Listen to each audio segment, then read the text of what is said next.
My name's John TASIOULAS, and I'm the director of the Institute for Ethics in Artificial Intelligence at the University of Oxford. My impressions of the conference are very favorable. I think the whole area of artificial intelligence is a very complex one. It requires input from people from many different disciplines, and I think conferences like this one are fantastic in bringing together people who wouldn't otherwise interact, but they're united by their shared concern of ensuring that AI works for human beings. It's a good question. I think probably the rapidity of the developments that have happened in AI is what has surprised me the most. I mean, it is quite remarkable, especially generative AI, able to produce what looks like original text and in many ways very plausible text. So that has raised a whole series of questions that perhaps we wouldn't have thought would be on the agenda yet. But at the same time, I've been pleasantly surprised by the fact that people are increasingly aware that this is a topic they have to deal with, and also that there's an awareness that this can't be left purely to scientists, that people like philosophers and in the humanities have an important role to play, because ultimately AI raises the question what it is to be human, and that question cannot be answered simply by one discipline. My advice to people, if I'm in a position to give advice, is to follow what genuinely interests them. Very often people follow a certain path because they think a job is available in that path, etc. They may realize when they do that job, this job wasn't for them, or maybe that job isn't so important anymore because things have moved on. So my advice, as it was to my children, is to follow the thing that genuinely excites you, because that is probably going to be the thing where you can make the greatest contribution.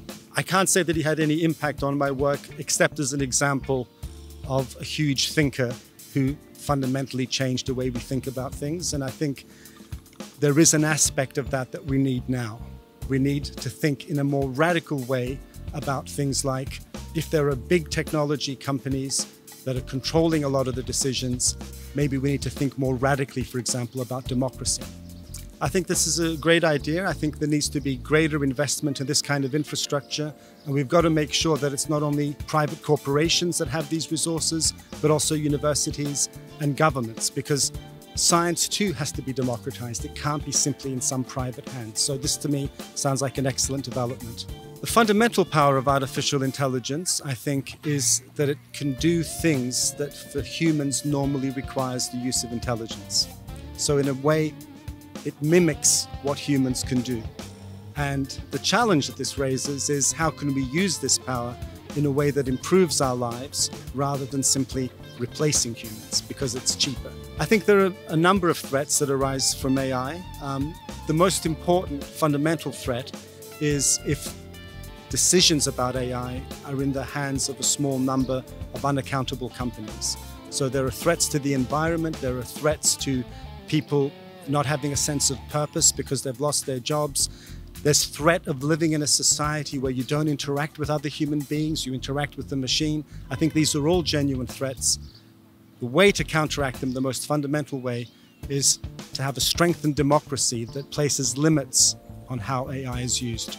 So in terms of positive things that can be developed, I think there are probably the most important application could be in the health sphere, where that is a sphere that is very much focused on a particular kind of discrete outcome that AI can help us with, mobilizing big data.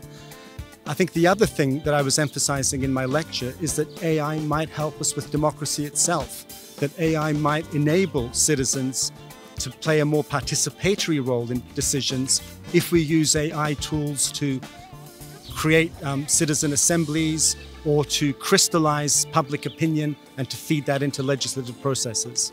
I'd be very interested to come back and talk to your postgraduate students. I think that's an excellent idea.